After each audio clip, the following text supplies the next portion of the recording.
ഇരിക്കുന്നു.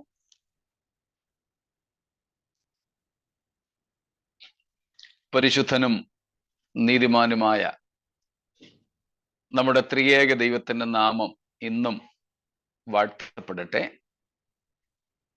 നമ്മെ സ്നേഹിച്ചവനും തന്റെ രക്തത്താൽ നമ്മുടെ പാപങ്ങളെ പോക്കി പിതാവായ ദൈവത്തിന് ജാതികളിൽ നിന്നും വംശങ്ങളിൽ നിന്നും ഭാഷകളിൽ നിന്നും ഗോത്രങ്ങളിൽ നിന്നും നമ്മെ വിലയ്ക്ക് വാങ്ങിയ നമ്മുടെ കർത്താവായ യേശുക്രിസ്തുവിന്റെ നാമത്തിലുള്ള സ്നേഹ വന്ദനങ്ങളെ ആദരവോടെ എല്ലാവർക്കും അർപ്പിക്കുന്നു.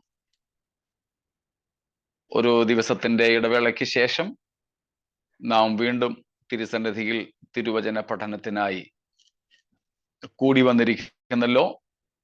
ദൈവത്തിന്റെ കൃപ നമ്മുടെ മേൽ ഈ സന്ധിയെങ്കിലും ധാരാളം ഉണ്ടാകുമാറാകട്ടെ.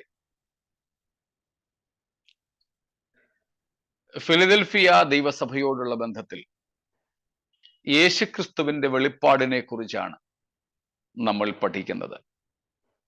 How Christ revealed himself in regard with church at Philadelphia in Revelation 3:7 following. വെളിപ്പാട് 3-ാം അധ്യായത്തിന്റെ 7 മുതലുള്ള വാക്യങ്ങളിൽ യേശുക്രിസ്തുവിന്റെ വെളിപ്പാട് ഫിലദൽഫിയ സഭയോടുള്ള ബന്ധത്തിൽ എന്ത് എന്നുള്ളതാണല്ലോ നമ്മൾ പഠിക്കുന്നത്. അതിൽ 1-ാമത്തെയും 2-ാമത്തെയും വെളിപ്പാട് അല്ലെങ്കിൽ ക്രിസ്തുവിന്റെ പരിചയപ്പെടുത്തൽ തൻ്റെ ദൈവത്വത്തിന്റെ തെളിവുകളാണെന്നാണ് നമ്മൾ പഠിച്ചുകൊണ്ടിരുന്നത്. സ്തോത്രം.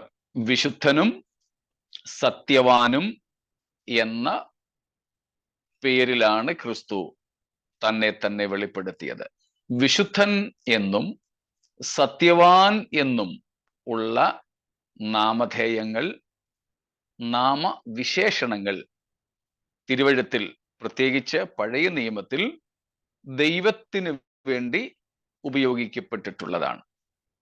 അതിൽ നിന്ന് ക്രിസ്തു തൻ്റെ ദൈവത്വത്തെയാണ് ഫിലദൽഫിയ സഭയിൽ വെളിപ്പെടുത്തുന്നത്. സ്തോത്രം. യേശു ദൈവമാണ് എന്ന് അസന്നിഗ്ധമായി ക്രിസ്തു തന്നെ പ്രഖ്യാപിക്കുന്ന ഭാഗമാണ് നാം ചിന്തിച്ചു കൊണ്ടിരിക്കുന്നത്. Christ reveals himself as God, nothing less than God.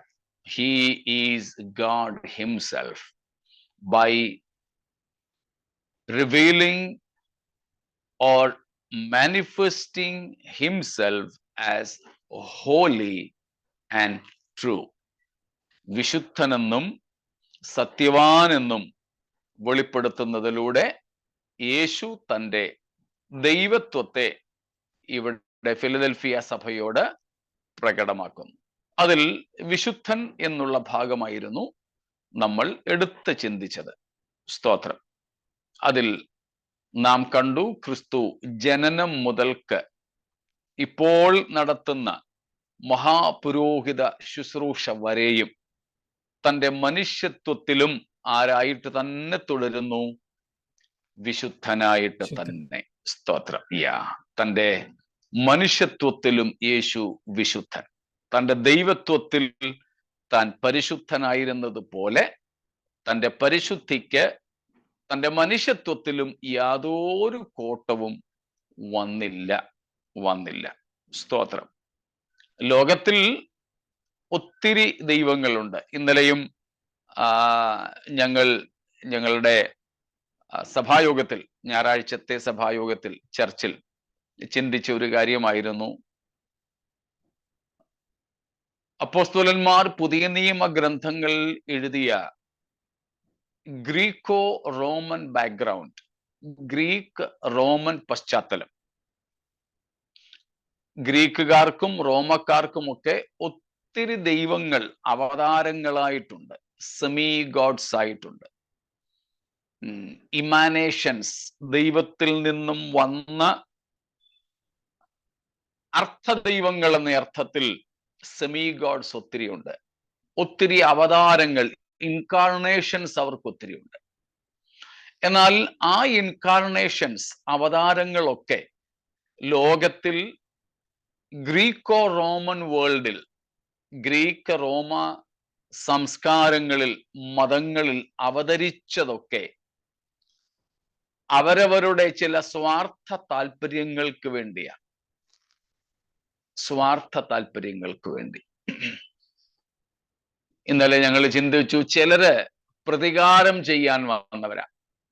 ചിലർ അവതരിച്ചത് പ്രതികാരം ചെയ്യാനാണ്.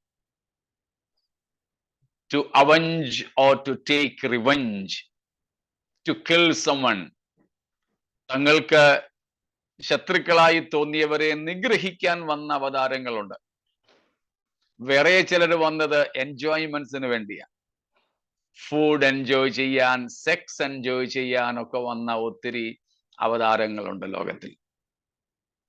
എന്നാൽ നമ്മുടെ കർത്താവ് ഈ ഭൂമിയിൽ മനുഷ്യനായി വന്നപ്പോഴും താൻ തൻ്റെ പരിശുദ്ധിയെ, ദൈവീയ സ്വഭാവങ്ങളെ ലേശം പോലും നഷ്ടപ്പെടുത്തിയില്ല. സ്തോത്രം. നമ്മുടെ കർത്താവിൻ്റെ ഒരു വിശേഷതയാണത്. The very unique feature of the God of the Bible is His holiness. ബൈബിളിലെ ദൈവത്തിൻ്റെ ഏറ്റവും വലിയ വിശേഷത നമ്മുടെ ദൈവത്തിൻ്റെ പരിശുദ്ധിയാണ്. അതുപോലെ ജഡമെടുത്തു വന്ന യേശുക്രിസ്തുവിൻ്റെയും വിശേഷത താൻ ജഡത്തിൽ വസിച്ചപ്പോഴും പരിശുദ്ധനായിരുന്നു എന്നുള്ളതാണ്. സ്തോത്രം. തൻ്റെ ജനനം മുതൽ, അതുകൊണ്ടാണ് നമ്മൾ ജനനം മുതൽ എടുത്തത്. എന്നാൽ യേശുവിൻ്റെ ചരിത്രം തുടങ്ങുന്നത് ജനനം തൊട്ടല്ല, കാലിത്തൊഴുത്ത് തൊട്ടുമല്ല, കന്യക തൊട്ടുമല്ല. കാരണം നമ്മുടെ കർത്താവ് അനാദിയായും ശാശ്വതമായും ദൈവമാണ്. The existence of Christ began not from his virgin birth.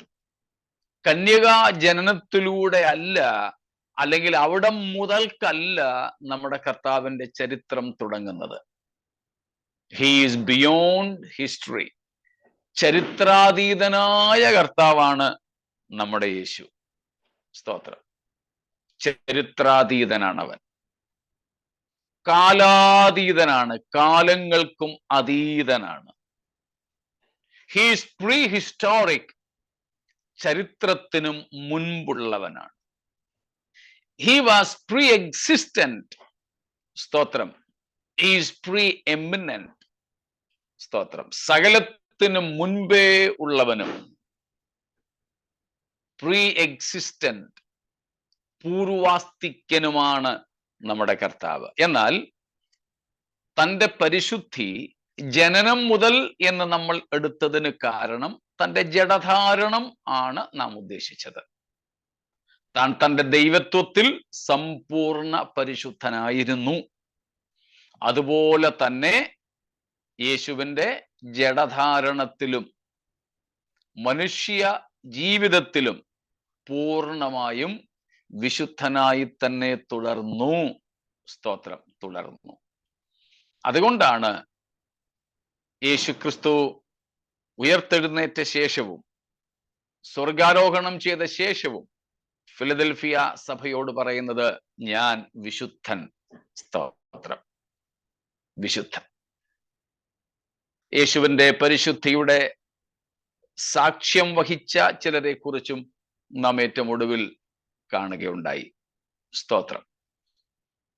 രണ്ട് ചോദ്യങ്ങൾ ഇതിനോടനുബന്ധിച്ച് ഇവിടെ അത്ര പരാമർശിക്കേണ്ടതല്ലെങ്കിലും നമ്മൾ അങ്ങനെയുള്ള കാര്യങ്ങളും കൂടെ ചിന്തിച്ചാണ് സാധാരണ പോകുന്നത് എന്നതുകൊണ്ട് ഇവിടെ പരാമർശിക്കുന്നു. ഒന്ന്, വിശുദ്ധനെന്നും പരിശുദ്ധനെന്നും പറഞ്ഞാൽ ഒന്നാണോ എന്ന ഒരു ചോദ്യമായിരുന്നു. ചോദ്യകർത്താവ് ഉണ്ടെന്ന് എനിക്ക് തോന്നുന്നത്. സ്തോത്രം. യാ, ഓക്കെ ഓക്കെ, അതന്നായിരുന്നല്ലോ ചോദ്യം. ഓക്കെ. നമ്മൾ, എനിക്ക് തോന്നുന്നു, നമ്മുടെ ബൈബിൾ ക്ലാസ്സുകളുടെ ആദ്യത്തെ പഠനം തിരുവെഴുത്തുകളിൽ പ്രകാരം ഉള്ള ആത്മീയത എന്നതായിരുന്നു. അവിടെ ഞാൻ പരാമർശിച്ചു എന്നാണ് എൻ്റെ ഓർമ്മ. ഞങ്ങളുടെ ലോക്കൽ സഭയിൽ ദീർഘനാളുകൾ ഞങ്ങള് സാങ്ക്ടിഫിക്കേഷൻ ഓഫ് ദ സാങ്ക്ടിഫൈഡ്, വിശുദ്ധീകരിക്കപ്പെട്ടവരുടെ വിശുദ്ധീകരണം എന്നൊരു വിഷയം പഠിച്ചുകൊണ്ടിരുന്നു. അന്ന് ഞാൻ ഞങ്ങളുടെ കൊച്ചു സഭയിൽ കൂടിവരവിൽ ഈ കാര്യം പറഞ്ഞിട്ടുണ്ട്. 3 പദങ്ങൾ: ശുദ്ധം, വിശുദ്ധം, പരിശുദ്ധം എന്ന്. Clean or pure, then holy and most holy. ശുദ്ധം, വിശുദ്ധം, പരിശുദ്ധം. ശുദ്ധം അഥവാ പ്യുവർ ഓർ ക്ലീൻ എന്ന് പറഞ്ഞാൽ ദൈവീക കാര്യങ്ങൾക്ക് വേണ്ടി ഉപയോഗിക്കപ്പെടുവാൻ ഉള്ള ഒരു യോഗ്യത മാത്രം. A quality or A qualification two be used for God. ദൈവത്തിന് വേണ്ടി അല്ലെങ്കിൽ ദൈവിക വിഷയങ്ങൾക്ക് വേണ്ടി ഉപയോഗിക്കപ്പെടുന്നതിനുള്ള ഒരു യോഗ്യത. That is pure or clean or usability, without blemish. അത് ഒരു വസ്തുവാകാം, ഒരു സ്ഥലമാകാം, ഒരു വ്യക്തിയാകാം. ശുദ്ധം ആയിരിക്കുക എന്ന് പറയുന്നത്. സ്തോത്രം. അതിൻ്റെ ഒത്തിരി വിശദീകരണങ്ങളിലേക്ക് ഞാൻ പോകുന്നില്ല. നമ്മുടെ വിഷയം അതിൻ്റെ ആവശ്യം ഉള്ളത് ഒരു വിഷയമല്ലാത്തത് കൊണ്ട് ജസ്റ്റ് ചോദ്യത്തിന് ഒരു കൊച്ചു മറുപടി മാത്രം തന്നുകൊണ്ട് ഞാൻ പോവുകയാണ്. സ്തോത്രം. പ്യൂരിറ്റി, നിഖായോൻ എന്നൊരു പദമാണ് എബ്രായ ഭാഷയിൽ ഉള്ളത്.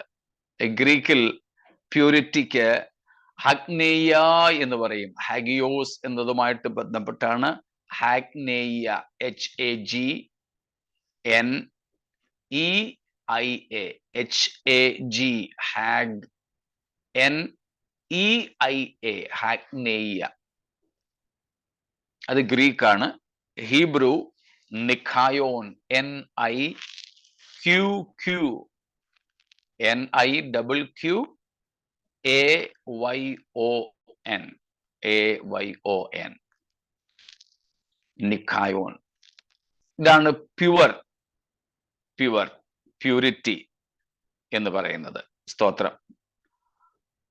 അതിന്റെ അർത്ഥം it's the basic sense of the Old Testament. പഴയ നിയമത്തിൽ പൊതുവെ ദൈവവുമായി ബന്ധപ്പെട്ട എല്ലാ കാര്യങ്ങളും ശുദ്ധിയുള്ളതായിരിക്കണം.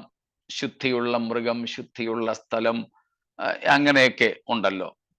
അപ്പം ബാക്കിയുള്ള എല്ലാറ്റിൽ നിന്നും എല്ലാറ്റെയും ഒഴിച്ചെടുക്കുക, എംപ്റ്റിങ് സംതിങ് എന്നുള്ളതാണ് അവിടുത്തെ അർത്ഥം. സ്തോത്രം. അപ്പം ദൈവത്തിന് ഉപയോഗിക്കുവാൻ കഴിയുന്ന അഴുക്കില്ലാത്ത ഒരവസ്ഥയിൽ ആയിരിക്കുക എന്നുള്ളതാണ് പ്യുവർ അഥവാ ശുദ്ധം എന്നതുകൊണ്ട് അർത്ഥമാക്കുന്നത്.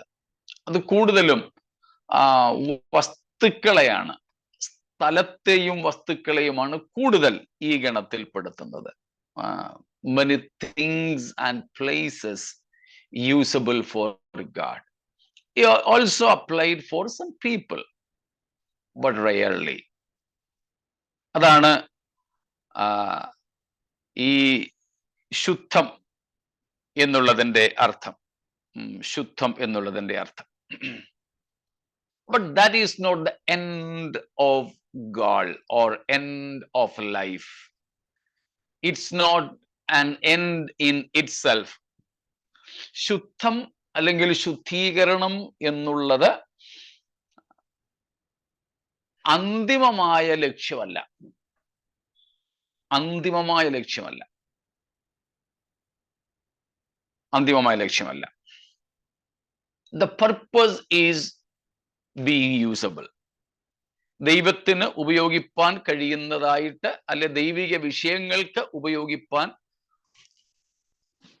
യോഗ്യത ഉള്ളതായിരിക്കുക എന്ന ഉദ്ദേശത്തോടുകൂടെ ഉള്ള ഒരു അവസ്ഥയാണ്.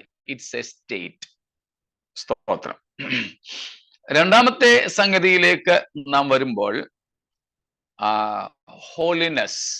ഹോളിനെസ്, ഹഗിയോസ്മോസ് നമുക്കറിയാം. എബ്രായ പദത്തിൽ പറയുകയാണെങ്കിൽ കെദൂഷ എന്ന് പറയും. കെദൂഷ, KEDUSHA,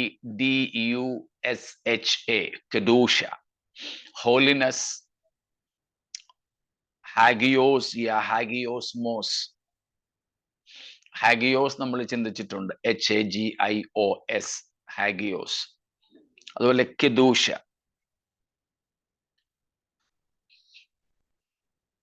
കെദൂഷ അഥവാ വിശുദ്ധം എന്ന് പറഞ്ഞാൽ നമുക്കറിയാം സെറ്റ് അപ്പാർട്ട് ആൻഡ് ഡിഫറെന്റ്.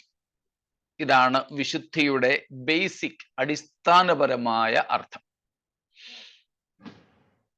പരിശുദ്ധനായ ദൈവത്തിനും ദൈവിക ഉദ്ദേശത്തിനും വേണ്ടി വേർതിരിച്ചത്, വേർപെടുത്തിയത് അഥവാ വേർപാട്. നമ്മുടെ സാധാരണ പെന്തക്കോസ്ത് ഭാഷയിൽ വേർപാട് എന്ന് പറയും ഈ വിശുദ്ധിക്ക്.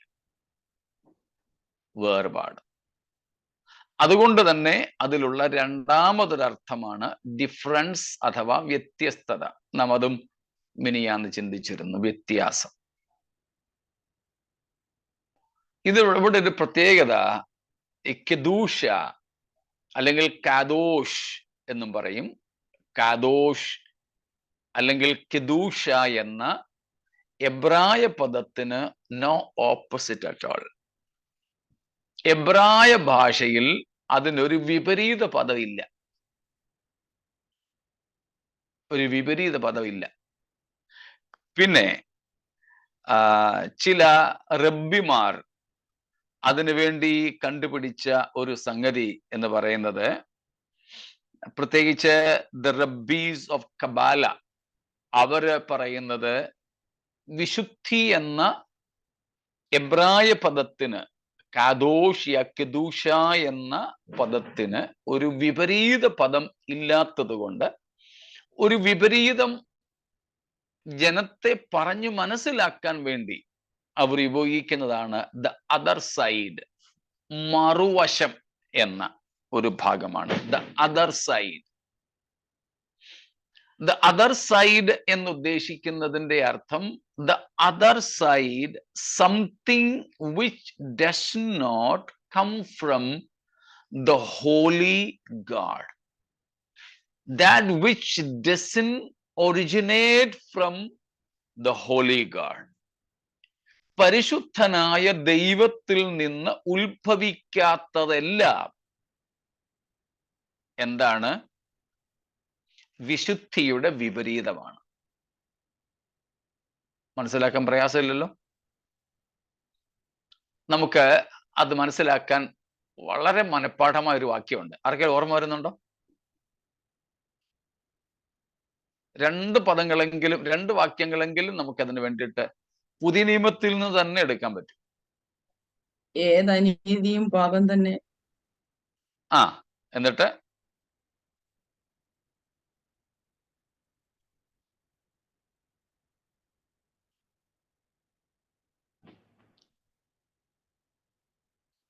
ഒന്ന് റോമാലേഖനത്തിലാണ്, മറ്റൊന്ന് 1 യോഹന്നാനിലുമാണ്. റോമാലേഖനത്തിൽ പറയുന്നത് വിശ്വാസത്തിൽ നിന്ന് ഉത്ഭവിക്കാത്തതൊക്കെയും പാപം.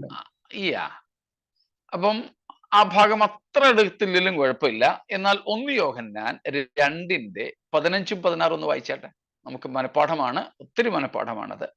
First John 2:15 and 16. ലോകത്തിനെയും സ്നേഹിക്കരുത്, ലോകത്തെയും ലോകത്തിലുള്ളതിനെയും സ്നേഹിക്കരുത്. ഒരുവൻ ലോകത്തെ സ്നേഹിക്കുന്നുവെങ്കിൽ അവനിൽ പിതാവിന്റെ സ്നേഹം ഇല്ല.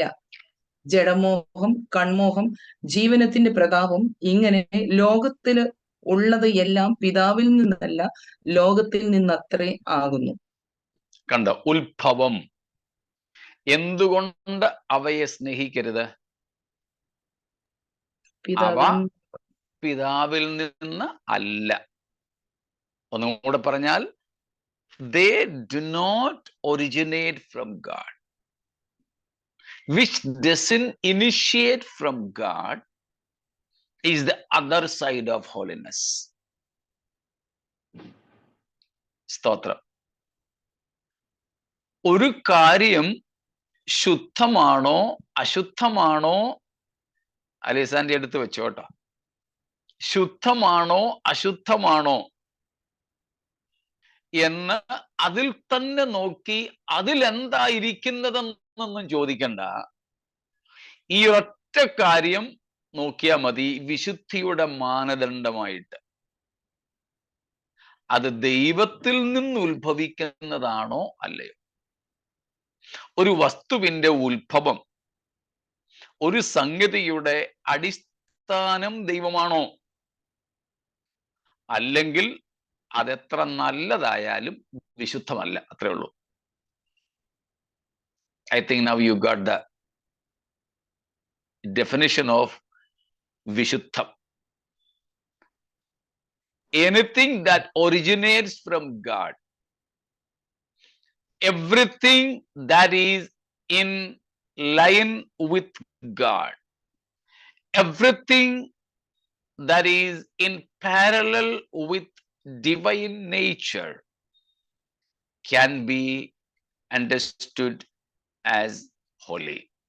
No opposite of holiness in Hebrew language, but rabbis used to say opposite of holiness as the other side, denoting which is not proceeding from God.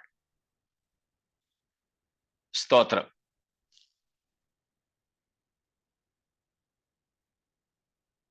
റോമാലേഖനത്തിലെ വാക്യം വായിച്ചാട്ടോ അലിസൻഡി.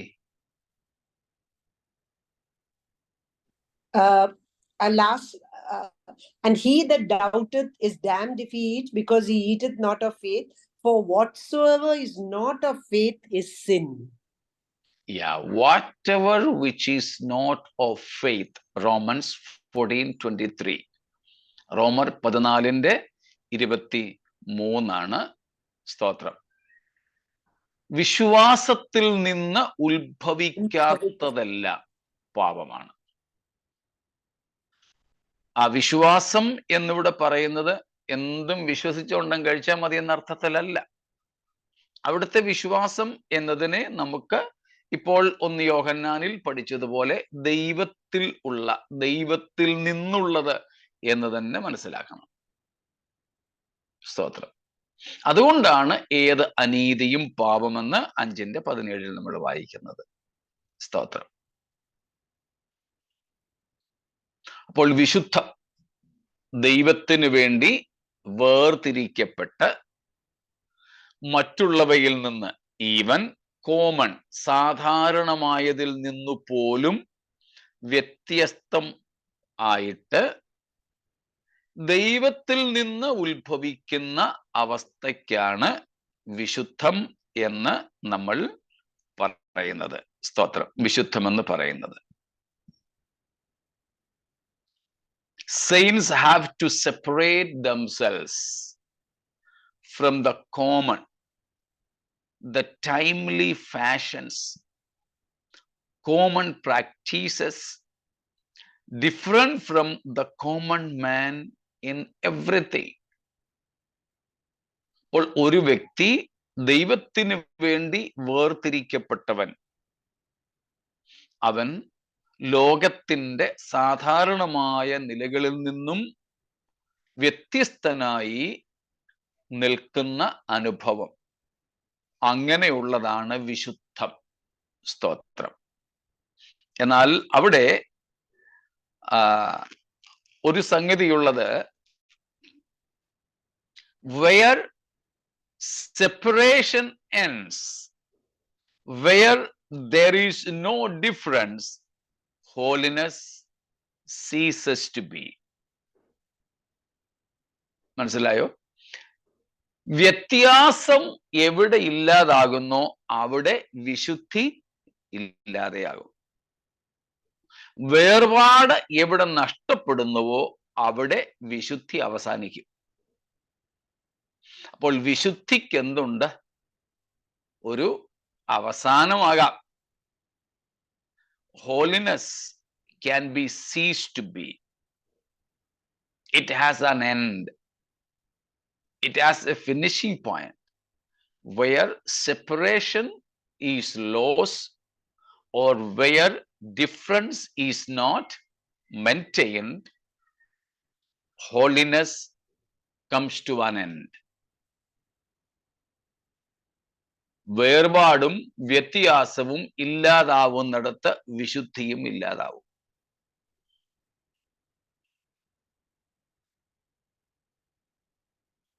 ഈ പശ്ചാത്തലത്തിൽ നമുക്ക് മൂന്നാമത്തെ ഭാഗത്തേക്ക് പോകാം. Most holy. ഇംഗ്ലീഷിൽ ചിലയിടത്ത് അവിടെയും ഹോളി എന്ന് തന്നെയാണ് ഉപയോഗിച്ചിരിക്കുന്നത്. എന്നാൽ മലയാളത്തിൽ നമുക്ക് അല്പം കൂടെ വ്യത്യസ്തമായിട്ട് പരിശുദ്ധം അല്ലെങ്കിൽ അതിവിശുദ്ധം എന്ന് മനസ്സിലാക്കാം. അതുകൊണ്ടാണ് ശുദ്ധം, വിശുദ്ധം, പരിശുദ്ധം എന്ന് നമ്മൾ അതിനെ നാമകരണം ചെയ്തത്. പരിശുദ്ധം. എന്താ ഈ പരിശുദ്ധവും വിശുദ്ധവും തമ്മിലുള്ള വ്യത്യാസം? ദൈവം വിശുദ്ധൻ എന്നതിനേക്കാൾ പരിശുദ്ധൻ എന്നുള്ളതാണ് സത്യം.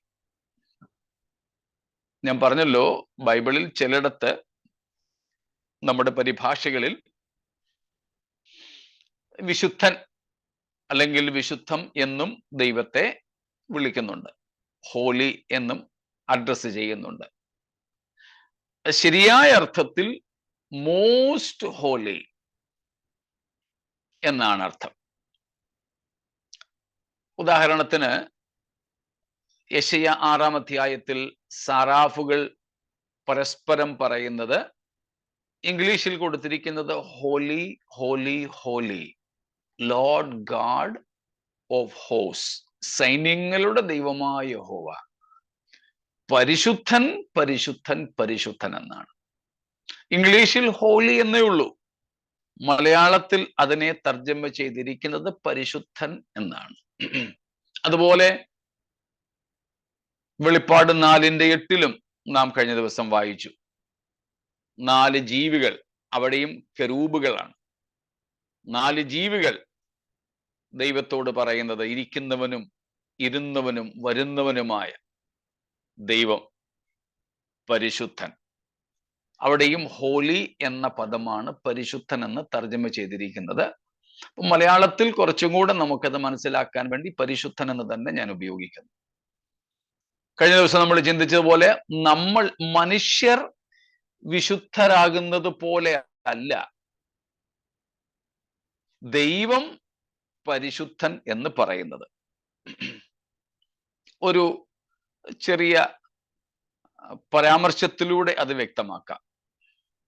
നമ്മൾ മുമ്പേ കണ്ടു, വേർപാട് ഇല്ലാതാവുന്നിടത്ത്, വ്യത്യാസം നഷ്ടപ്പെടുന്നിടത്ത് വിശുദ്ധിയും അവസാനിക്കുന്നു. എന്നാൽ പരിശുദ്ധിയോ അവസാനിക്കുന്നില്ല. അതായത്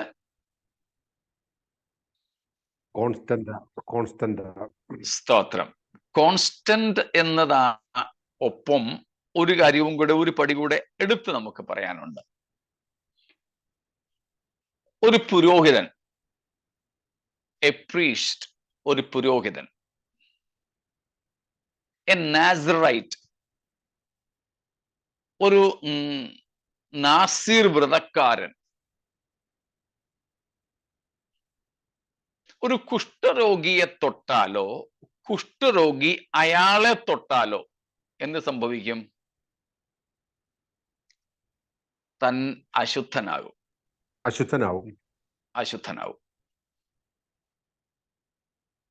എന്നാൽ പരിശുദ്ധനാണ് വിശുദ്ധന്റെ സ്ഥാനത്തെങ്കിൽ പരിശുദ്ധനായവനെ ഒരു കുഷ്ഠരോഗി തൊട്ടാൽ, അല്ലെങ്കിൽ പരിശുദ്ധനായവൻ ഒരു കുഷ്ഠരോഗിയെ തൊട്ടാൽ, അവിടെ കുഷ്ഠരോഗിയുടെ സ്പർശനത്താൽ പരിശുദ്ധൻ അശുദ്ധനാവുന്നില്ല, പകരം കുഷ്ഠരോഗി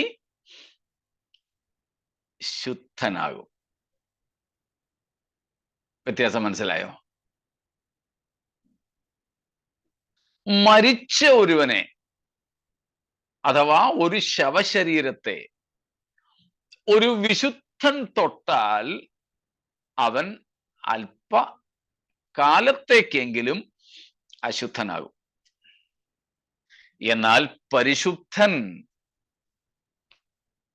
ഒരു ശവശരീരത്തെ തൊട്ടാലോ ആ ശവശരീരത്തിന്റെ സ്പർശനം കൊണ്ട് പരിശുദ്ധൻ അശുദ്ധനാവുകയല്ല, ആ പരിശുദ്ധന്റെ സ്പർശനത്താൽ ആ മരിച്ചവൻ ഉയർക്കുകയാണ് ചെയ്യുക. അതാണ് നമ്മുടെ കർത്താവായ യേശുവിൽ നമുക്ക് കാണാൻ സാധിക്കുന്നത്. യേശു കുഷ്ഠരോഗികളെ തൊട്ടു. എന്നാൽ കുഷ്ഠരോഗിയുടെ അശുദ്ധി യേശുവിലേക്കല്ല കടന്നത്, യേശുവിലെ പരിശുദ്ധി കുഷ്ഠരോഗികളിലേക്കാണ് വ്യാപരിച്ചത്. അതുകൊണ്ട് ഒരുപക്ഷെ പഴുത്ത അളിഞ്ഞ് ശരീരഭാഗങ്ങൾ അടർന്നുപോയ, അഴുകി അടർന്നുപോയ കുഷ്ഠരോഗികൾ യേശുവിനെ തൊട്ടപ്പോഴും, അവരെ യേശു തൊട്ടപ്പോഴും അവരിലെ അശുദ്ധികൾ യേശുവിനെ ബാധിച്ചില്ല. യേശുവിങ്കലെ പരിശുദ്ധിയുടെ ശക്തിയാൽ അവർ ശുദ്ധരായി തീർന്നു. Praise God.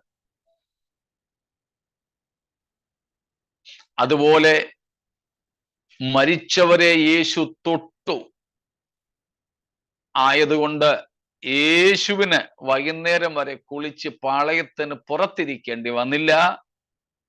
അവൻ തൊട്ട ശവങ്ങളൊക്കെ മഞ്ചം വിട്ട്, കിടക്ക വിട്ട്, കല്ലറ വിട്ട് ഉയർത്തെഴുന്നേറ്റ് പുറത്തു വരികയാണ് ചെയ്തത്.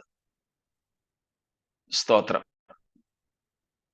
ഇതാണ് ശുദ്ധം, വിശുദ്ധം, പരിശുദ്ധം എന്നതിൻ്റെ വ്യത്യാസം. അതുകൊണ്ട് ഇതിലാദ്യം വന്നൊരു ചോദ്യം, ചില മനുഷ്യന്മാരെയൊക്കെ പരിശുദ്ധ ഇന്നാൾ എന്ന് വിളിക്കുന്നു, അങ്ങനെ വിളിക്കാമോ? വിളിക്കാം, ഒറ്റ കണ്ടീഷനിൽ. ഇപ്പം നമ്മൾ പറഞ്ഞതുപോലെ ഒരു അശുദ്ധനെ, കുഷ്ഠരോഗിയെ പോലെയുള്ള ഒരു അശുദ്ധനെ തൊട്ടാൽ തൻ്റെ അശുദ്ധിയും രോഗവും ഒന്നും ഇങ്ങോട്ട് ബാധിക്കില്ല. പകരം തന്നിലുള്ള വിശുദ്ധി അയാളെ സൗഖ്യമാക്കാനും, മരിച്ച ശവത്തെ തൊട്ടാൽ ഉയർത്തെഴുന്നേൽപ്പിക്കാനും, പാപം ഇല്ലാത്ത പാപരഹിത അവസ്ഥയിലും കഴിയുന്ന ആരെങ്കിലും ഉണ്ടെങ്കിൽ അവരെ നമുക്ക് പരിശുദ്ധനെന്ന് വിളിക്കാം. ഒരു കുഴപ്പമില്ല. ഈ പറഞ്ഞ കണ്ടീഷൻസ് വേണമെന്നേ ഉള്ളൂ. അങ്ങനെയുള്ള ആരെങ്കിലും ഈ പരിശുദ്ധ എന്നും തിരുമേനി എന്നുമൊക്കെ സംബോധന ചെയ്യപ്പെടുന്ന ആരിലെങ്കിലും ഉണ്ടോ? സ്തോത്രം. അങ്ങനെ നോക്കുമ്പോഴും ദൈവം മാത്രമാണല്ലോ പരിശുദ്ധൻ. അത്രയാകാവൂ. അതല്ലാതെ ഒരൊറ്റ മനുഷ്യനിലും ഈ യോഗ്യതകൾ ഇല്ല. അതുകൊണ്ട് തിരുമേനി എന്നും പരിശുദ്ധനെന്നും ദൈവത്തെ അല്ലാതെ വേറെ ആരെയും അങ്ങനെ സംബോധന ചെയ്യരുത്. ഒരു പരിശുദ്ധനും ഒരു തിരുമേനിയും ഉലകത്തിൽ ജീവിക്കുന്ന ഒരൊറ്റ മനുഷ്യരിലുമില്ല. സ്തോത്രം. വേണമെങ്കിൽ ആരെയെങ്കിലും മെത്രാപ്പോലിത്തെന്നോ, അതും അത്ര പോരാ, എന്നാലും ബിഷപ്പെന്നോ ഒക്കെ സ്ഥാനപ്പേര് കൊണ്ട് വിളിക്കുന്നെങ്കിൽ വിളിച്ചോ. തിരുമേനി എന്നൊന്നും ഒരുത്തനെ വിളിച്ചേക്കരുത്. പാപം വസിക്കുന്ന, പാപം വാഴ്ച നടത്തുന്ന, ശരീരങ്ങളിൽ വസിക്കുന്ന ഇതുങ്ങളെയൊന്നും തിരുമേനി എന്ന് വിളിപ്പാൻ നമുക്ക് പറ്റില്ല. ഒറ്റ ഒരുത്തൻ മാത്രമേ ഉള്ളൂ തിരുമേനിയുള്ളത്. പാപം ഇല്ലാത്ത ശരീരം, പാപം വസിക്കാത്ത ശരീരം, പാപത്തിന് കീഴ്പ്പെടാത്ത ശരീരത്തിൽ വസിച്ച ഏക കർത്താവായ നമ്മുടെ ദൈവം മാത്രമേ ഉള്ളൂ ആ സംബോധനയ്ക്ക്, അഭിസംബോധനയ്ക്ക് യോഗ്യൻ. Praise God. സ്തോത്രം. ഈ വിഷയത്തിൽ വന്നിരുന്ന 2 ചോദ്യങ്ങളും എൻ്റെ ഓർമ്മയിൽ 2 ചോദ്യങ്ങളെ ഉണ്ടായിരുന്നുള്ളൂ. 2നും ഉത്തരം വ്യക്തമായി കാണുമെന്ന് കരുതുന്നു. സ്തോത്രം. ചിലര് പ്രാർത്ഥിക്കുന്നത് അവിടെ നിന്ന് വിശുദ്ധനായിരിക്കുന്ന പോലെ ഞങ്ങളെ വിശുദ്ധീകരിക്കണമേ എന്ന് പ്രാർത്ഥിക്കുന്നു. What is the meaning of that?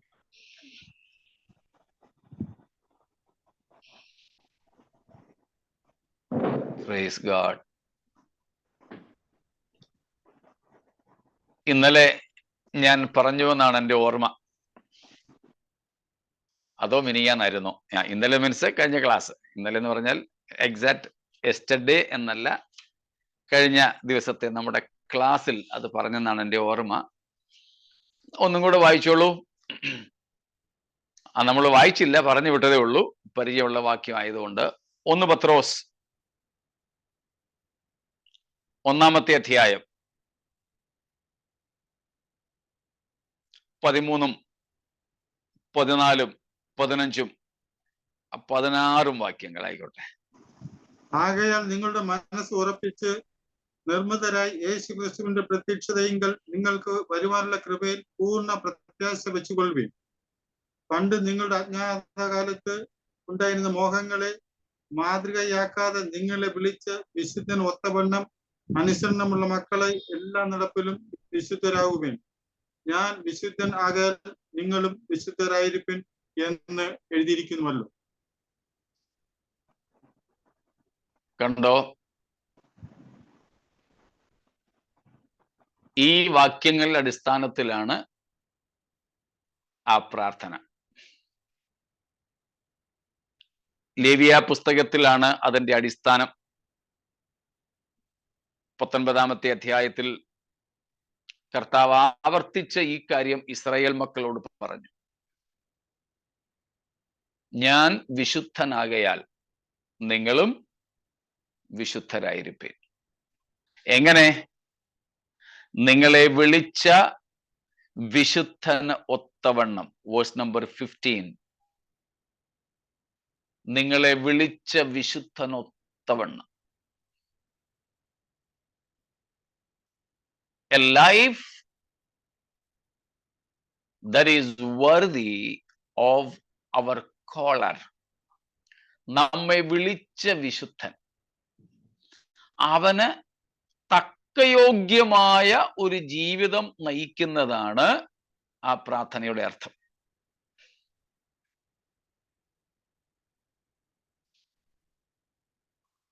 The standard of our holiness is not the founder of our church, not the preacher or our teacher. നമ്മൾ പാലിക്കേണ്ട വിശുദ്ധിയുടെ നിലവാരം നമ്മുടെ സഭാ പ്രസ്ഥാനത്തിന്റെ സ്ഥാപകന്റെ വിശുദ്ധി അല്ല. ഉണ്ണുണ്ണി സാറിന്റെയും കുക്ക് സായിപ്പിന്റെയും KV സൈമൺ സാറിന്റെയും സാധു കൊച്ചുകുഞ്ഞ് ഉപദേശിയുടെയും ഒന്നും വിശുദ്ധി അല്ല നമ്മുടെ വിശുദ്ധിയുടെ നിലവാരം. നമ്മുടെ സഭയിലെ പാസ്റ്ററിന്റെയും നമ്മളെ സ്നാനപ്പെടുത്തിയ ഉപദേശിയുടെയും നമ്മുടെ ബൈബിൾ ടീച്ചറിന്റെയും ഒന്നും വിശുദ്ധി അല്ല നാം പാലിക്കേണ്ട വിശുദ്ധിയുടെ നിലവാരം. വിയോ വർഗീസിന് ഒത്തവണ്ണം നിങ്ങൾ വിശുദ്ധരാകുവേൻ എന്നായിരുന്നെങ്കിൽ എളുപ്പമായിരുന്നു. ഉണ്ണുണ്ണി സാറിന് ഒത്തവണ്ണം, കുക്ക് സായിപ്പിന് ഒത്തവണ്ണം നിങ്ങൾ വിശുദ്ധരാകുവീൻ എന്നായിരുന്നെങ്കിൽ സംഭവം എളുപ്പമായിരുന്നു. എന്നാൽ ഇവിടെ നമുക്ക് വിശുദ്ധിയുടെ സ്റ്റാൻഡേർഡ് എന്ന് പറയുന്നത്, നിലവാരം എന്ന് പറയുന്നത്, അളവുകോൽ എന്ന് പറയുന്നത് നമ്മുടെ ദൈവത്തിന്റെ വിശുദ്ധിയാണ്. നമ്മളത് നേരത്തെ ഗിരിപ്രഭാഷണത്തിൽ പഠിച്ചു. ദൈവത്തിന്റെ പരിശുദ്ധി സിൻലെസ് പരിശുദ്ധിയ, പാപരഹിത വിശുദ്ധിയാണ് ദൈവത്തിന്റെ പരിശുദ്ധി. എന്നാൽ നമ്മുടെ വിശുദ്ധി പാപരഹിത അവസ്ഥയല്ല. കാരണം നമ്മൾ പാപത്തിൽ ജനിച്ചവരാണ്, നമ്മൾ പാപം ഉള്ളവരാണ്. സ്തോത്രം. എന്നാൽ ജഡത്തിൽ വസിക്കുന്ന, പാപജഡത്തിൽ ജീവിച്ചിരിക്കുന്ന, പാപലോകത്തിൽ ജീവിച്ചിരിക്കുന്ന ഒരു മനുഷ്യന് പാപരഹിതനായ ദൈവത്തിന്റെ വിശുദ്ധിയോട് എത്രയും അധികം താദാത്മ്യം പ്രാപിക്കാൻ സാധിക്കുമോ അതിന്റെ പരമാവധിയിലേക്ക് എന്നെ നടത്തണമേ എന്നാണ് ആ പ്രാർത്ഥനയുടെ അർത്ഥം. വ്യക്തമായോ? ബാക്കിയൊക്കെ മറന്നുപോയാലും ഏറ്റവും ഒടുവിലത്തെ വാചകം മാത്രം ഓർത്താൽ മതി. Thank you, Pastor. Clear. Now it is clear. ദൈവത്തിന് സ്തോത്രം. ഞാൻ ദൈവത്തോട് പ്രാർത്ഥിക്കാറുള്ളതും ഞങ്ങളുടെ കൊച്ചു സഭയിൽ ഞാൻ പ്രാർത്ഥനയ്ക്ക് വേണ്ടി ദൈവജനത്തെ പ്രബോധിപ്പിക്കാറുള്ളതുമായ കാര്യമാണ് ഞാനിപ്പോ പറഞ്ഞത്. പാപജഡത്തിലും പാപലോകത്തിലും ജീവിക്കുന്ന ഒരു മനുഷ്യന് പാപമില്ലാത്ത പരിശുദ്ധനായ ദൈവത്തിന്റെ പരിശുദ്ധിയോട് എത്രമാത്രം ഒരുമപ്പെടാൻ, താതാത്മ്യപ്പെടാൻ കഴിയുമോ അതിന്റെ പരമാവധിയിൽ കർത്താവേ എന്നെ എത്തിക്കണമേ എന്ന ഒരു തീവ്രമായ ആഗ്രഹം, അതിനുവേണ്ടിയുള്ള സമർപ്പണം, അതിനായുള്ള ദൈവകൃപ പ്രാപിക്കുവാൻ അപേക്ഷ, അതാണ് പ്രാർത്ഥന. സ്തോത്രം. ആ ഭാഗങ്ങൾ വ്യക്തമായി എന്ന് ഞാൻ കരുതട്ടെ. സ്തോത്രം. സ്തോത്രം. ക്ലിയർ. ഓക്കെ. ഒന്നാം ഭാഗത്ത് അല്ലെങ്കിൽ യേശു തന്നെ തന്നെ വിശുദ്ധൻ എന്ന് ഫിലദൽഫിയ സഭയോട് പറഞ്ഞതിൽ മറ്റെന്തെങ്കിലും വിശദീകരണം ആവശ്യമുണ്ടെങ്കിൽ ചോദിച്ചാട്ടെ, ഇല്ലെങ്കിൽ നമുക്ക് രണ്ടാമത്തെ ഭാഗത്തേക്ക് കടക്കാം.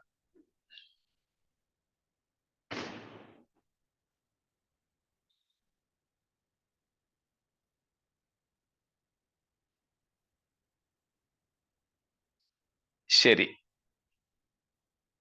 ഒന്നും കൂടെ നമുക്ക് വെളിപ്പാട് 3:7 വാക്യം വായിക്കാം. ഫിലദൽഫിയയിലെ സഭയുടെ ദൂതൻ എഴുതുക, വിശുദ്ധനും സത്യവാനും ദാവീദിന്റെ താക്കോലുള്ളവനുമായി ആരും അടയ്ക്കാതെ വണ്ണം തുറക്കുകയും ആരും തുറക്കാതെ വണ്ണം അടയ്ക്കുകയും ചെയ്യുന്നവൻ അരുളി ചെയ്യുന്നത്, ഞാൻ നിന്റെ പ്രവൃത്തി അറിയുന്നു. മതി മതി മതി മതി.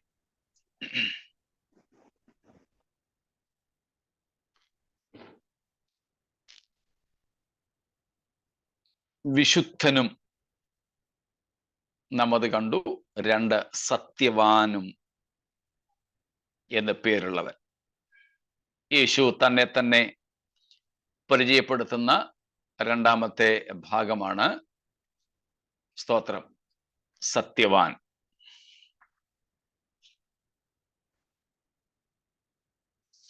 വെളിപ്പാട് പുസ്തകത്തിൽ പലയിടത്തും ആവർത്തിച്ചു പറയുന്ന ഒരു പ്രയോഗമാണ് വിശുദ്ധനും സത്യവാനും എന്നുള്ളത്. True. Christ presents himself as true.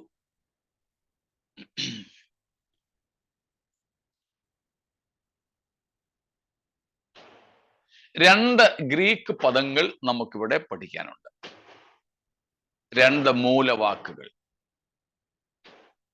ഒന്ന് അലീഥീസ്,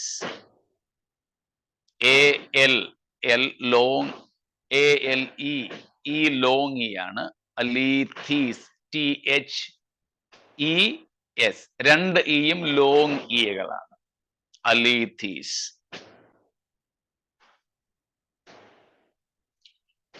Alethes is also translated as true, that is in a statement opposed to a false statement. ഈ അലീഥീസ് എന്ന് പറയുന്നതും സത്യം എന്നാണ് തർജ്ജമ ചെയ്യുന്നത്. ഈ സത്യം എന്ന് പറഞ്ഞാൽ പ്രസ്താവനയിലെ സത്യമാണ്. എ സ്റ്റേറ്റ്മെന്റിലെ, എ ട്രൂ സ്റ്റേറ്റ്മെന്റ്, സത്യമായ ഒരു കാര്യം പറയുന്നതിന്, വ്യാജമല്ലാത്ത ഒരു കാര്യം. കള്ളം പറയുക എന്നതിന്റെ വിപരീതമാണ് ഈ അലീഥീസ് എന്ന് പറയുന്ന സത്യം, ട്രൂ. മറ്റൊരു പദമാണ് അലീഥിനോസ്. അലീഥിനോസ്, ALE ലോങ്ങിയാണ്. അലീഥിനോസ്, THINOS, അലീഥിനോസ്. അവിടെ പറയുന്നത് റിയൽ, യഥാർത്ഥമായത്, oppose to unreal, oppose to unreal.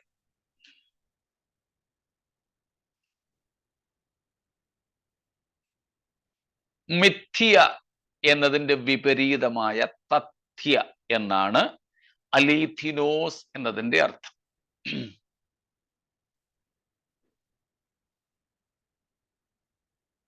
വെറും ഒരു ഭാവന മാത്രമാണ്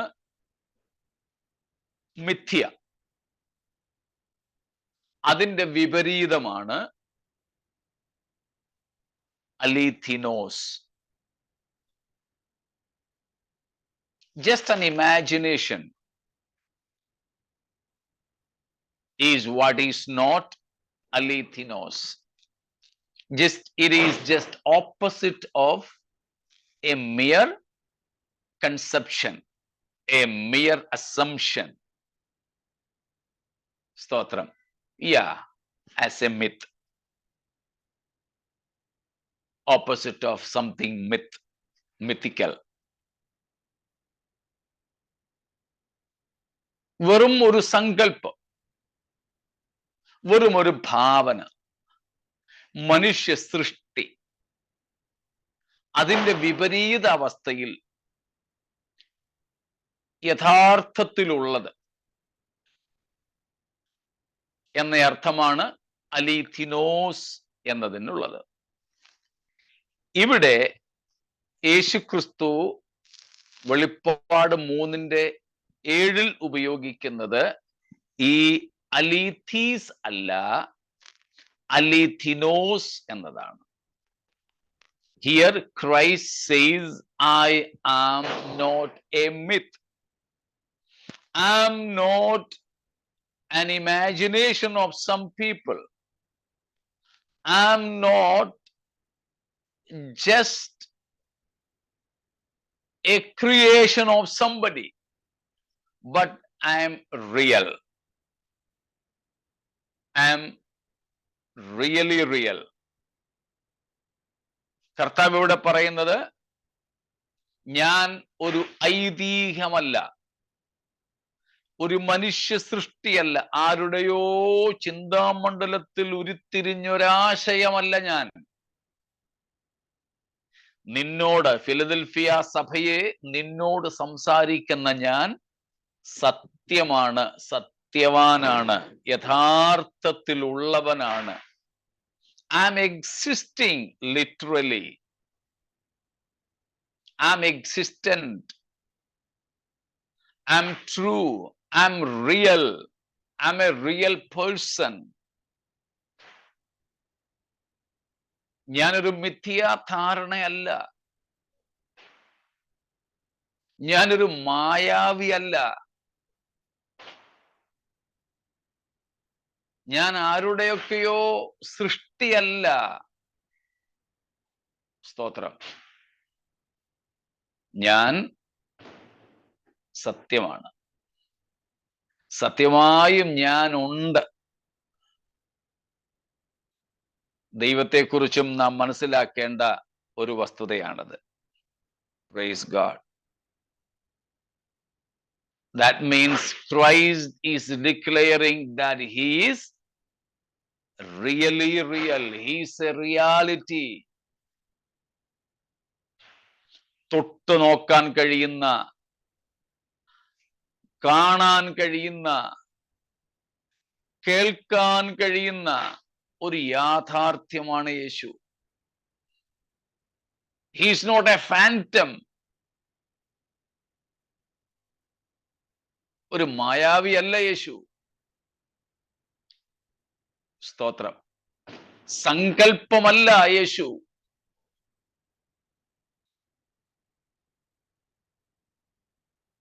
ഞാൻ വണങ്ങും ദൈവം ഒരു ശിലയല്ല, ശില്പമല്ല, സങ്കല്പമല്ല.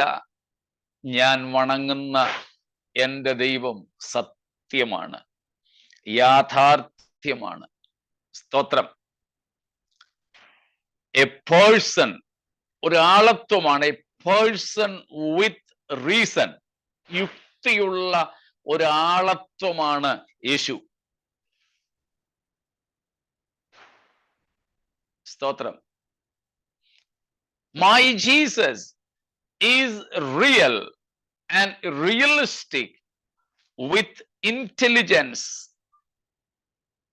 ബുദ്ധിയുള്ള, വിവേകമുള്ള, യുക്തിസഹജനായ ഒരു വ്യക്തിയാണ്. He is a person with all emotions.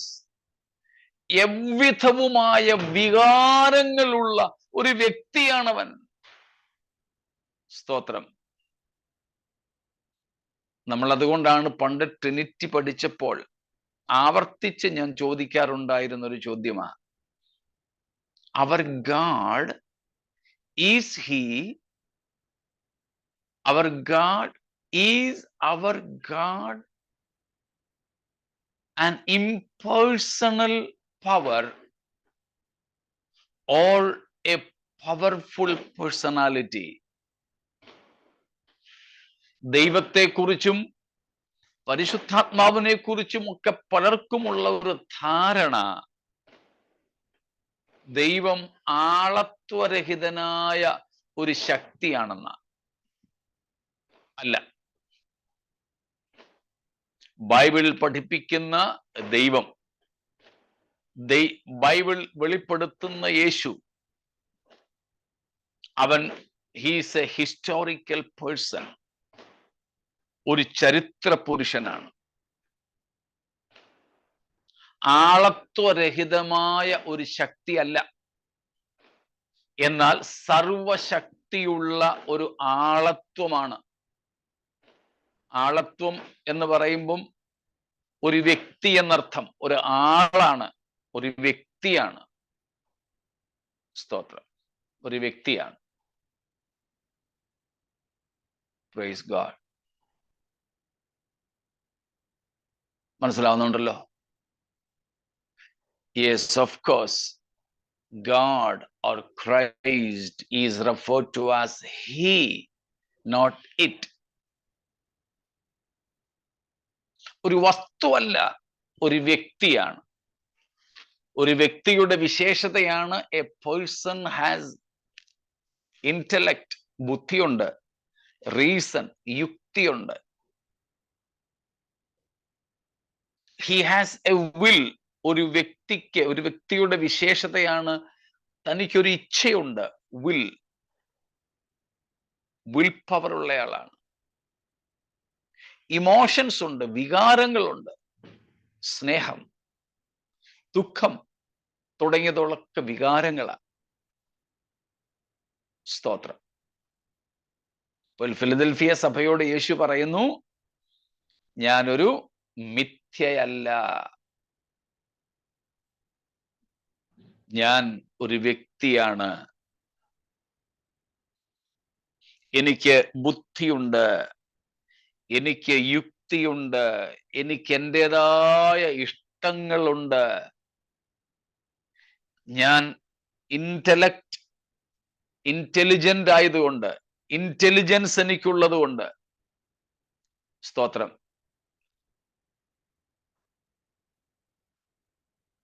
Philadelphia സഭയെ, നീ ആയിരിക്കുന്ന അവസ്ഥയെ എനിക്ക് തിരിച്ചറിയാൻ പറ്റും. നിനക്ക് എന്താണ് ആവശ്യമെന്ന് എനിക്ക് തിരിച്ചറിയാൻ പറ്റും. അതിനനുസരിച്ച് എനിക്ക് പ്രവർത്തിക്കുവാൻ കഴിയും. നിന്റെ അവസ്ഥകളെ മനസ്സിലാക്കാൻ എനിക്ക് ഇമോഷൻസ്, വികാരമുണ്ട്. നിനക്ക് വേണ്ടി എന്ത് ചെയ്യണമെന്ന് തീരുമാനിക്കാൻ എനിക്ക് തീരുമാന ഇച്ഛാശക്തിയുണ്ട്. I am real. അതെ ദൈവമക്കളെ, നമ്മൾ സേവിക്കുന്ന നമ്മുടെ കർത്താവ് സത്യവാനാകട്ടോ. സ്തോത്രം. ഒരു ഐതിഹ്യമല്ലവൻ, ഒരു മിത്തല്ല, ഒരു മിത്തോളജിക്കൽ ക്യാരക്ടർ, ഒരു ഐതിഹ്യ കഥാപാത്രമല്ല നമ്മുടെ കർത്താവ്. Praise God. He is genuine. He is genuine. Praise God. And therefore, he is very perfect and complete person. സ്തോത്രം. ഇങ്ങനത്തെ ഒരു കർത്താവിനെ നമുക്ക് സ്വന്തമായി കിട്ടിയല്ലോ. അതുകൊണ്ട് ആ ഭക്തൻ പറഞ്ഞത്, യഹോവ ദൈവമായിരിക്കുന്ന ജാതി, അവൻ തനിക്ക് അവകാശമായി തിരഞ്ഞെടുത്ത ജനം. Praise the Lord. നാം ഭാഗ്യമുള്ളവരാകട്ടോ, നാം ഭാഗ്യമുള്ളവരാ. ഹല്ലേലൂയ. സത്യവാനായ, യഥാർത്ഥവാനായ നമ്മുടെ കർത്താവിനെ അറിയാൻ, നമ്മുടെ സ്വന്തമായി നമുക്ക് അവനെ ലഭിച്ചതിൽ നാം ഭാഗ്യമേറിയവരാണ്. Praise the Lord. സ്തോത്രം. ഒരൊറ്റ വാക്യം വായിച്ചുകൊണ്ട് നമുക്ക് ഇന്നത്തെ ക്ലാസ് നിർത്താം. Praise God. ഗലാത്യ ലേഖനം 4-ാം അധ്യായത്തിന്റെ 8ഉം 9ഉം വാക്യങ്ങൾ. Galatians 4 verses 8 and 9. എന്നാൽ അന്ന് നിങ്ങൾ ദൈവത്തെ അറിയാതെ സ്വഭാവത്താൽ ദൈവങ്ങളല്ലാത്തവർക്ക് അടിമപ്പെട്ടിരുന്നു. ഇപ്പോഴോ ദൈവത്തെ അറിഞ്ഞും, വിശേഷാൽ ദൈവം നിങ്ങളെ അറിഞ്ഞും ഇരിക്കെ, നിങ്ങൾ പിന്നെയും ബലഹീനവും ദരിദ്രവുമായ ആദിപാഠങ്ങളിലേക്ക് തിരിഞ്ഞ് അവയ്ക്ക് പുതുതായി അടിമപ്പെടുവാൻ ഇച്ഛിക്കുന്നത് എങ്ങനെ? നാം മുമ്പ് സത്യ ദൈവങ്ങളല്ലാത്തവയ്ക്ക് അടിമപ്പെട്ടിരുന്നു. സ്വഭാവത്താൽ ദൈവമല്ലാതിരുന്ന, ഭാവനയിൽ മാത്രം ദൈവങ്ങളായിരുന്നവയ്ക്ക് അടിമപ്പെട്ടിരുന്നു. സ്തോത്രം. ഒരു വാക്യമേ വായിക്കുന്നു പറഞ്ഞതുകൊണ്ട് ഞാൻ വായിപ്പിക്കുന്നില്ല, പറഞ്ഞു വിടുന്നു. 1 പത്രോസ് 2:25 വാക്യത്തിൽ പത്രോസ് പറയുന്നു, മുമ്പേ നമ്മൾ ജനമല്ലാത്തവരും തെറ്റിയുഴലുന്ന ആടുകളെ പോലെയുമായിരുന്നു. എന്നാൽ ഇപ്പോഴോ നമ്മുടെ ആത്മാക്കളുടെ അധ്യക്ഷനായവങ്കിലേക്ക് മടങ്ങി വന്നിരിക്കുന്നു. സ്തോത്രം. നമ്മുടെ ഇടയന്റെ അടുക്കലേക്ക്, നമ്മുടെ ആത്മാക്കളുടെ ഉടയവന്റെ അടുക്കലേക്ക്, ഇടയന്റെ അടുക്കലേക്ക്, സത്യദൈവത്തിങ്കിലേക്ക് മടങ്ങി വന്നിരിക്കുന്നു. ഈ മഹാഭാഗ്യം നമുക്ക് ലഭിച്ചല്ലോ. ദൈവത്തിന് സ്തോത്രം. ഞങ്ങളെ കേൾക്കുന്ന ആർക്കെങ്കിലും ഈ ഭാഗ്യം ലഭിക്കാതെ ഇന്നും ദൈവമല്ലാത്തവയ്ക്ക് സങ്കല്പങ്ങളാൽ അടിമകളായിരിക്കുന്നെങ്കിൽ, സത്യവാനായ യേശുക്രിസ്തുവിലേക്ക് നിങ്ങളെ ക്ഷണിക്കുകയാണ്. നമുക്ക് വേണ്ടി ജഡമെടുത്ത് ഭൂമിയിൽ പരിശുദ്ധനായി ജീവിച്ച്, നമ്മുടെ പാപമെല്ലാം തൻ്റെ മേലേറ്റുകൊണ്ട് ക്രൂശിന്മേൽ കയറി നമുക്കായി പ്രായശ്ചിത്ത മരണം വരിച്ചവനും 3-ാം നാളിൽ ഉയർത്തെഴുന്നേറ്റ് ഇന്നും മഹത്വത്തോടെ ജീവിക്കുന്നവനുമായ സത്യവാനായ ക്രിസ്തുവിങ്കിലേക്ക് അടുത്തു വന്ന് നിത്യജീവനെ പ്രാപിക്കുവാൻ ഞങ്ങൾക്ക് സാധിച്ചതുപോലെ നിങ്ങൾക്കും സാധിക്കട്ടെ എന്ന് പ്രാർത്ഥിച്ചു. അതിനായിട്ട് ഏവരെയും ക്ഷണിച്ചും കൊണ്ട് എൻ്റെ വാക്കുകളെ ഇവിടെ നിർത്തുന്നു. ബാക്കി കർത്താവിന്റെ വരവ് താമസിച്ചാൽ നമുക്ക് നാളെയാകാം. ഈ വചനങ്ങളാൽ ദൈവം നമ്മെ അനുഗ്രഹിക്കുമാറാകട്ടെ. Praise God. നമുക്ക് പ്രാർത്ഥിക്കാം. Praise God.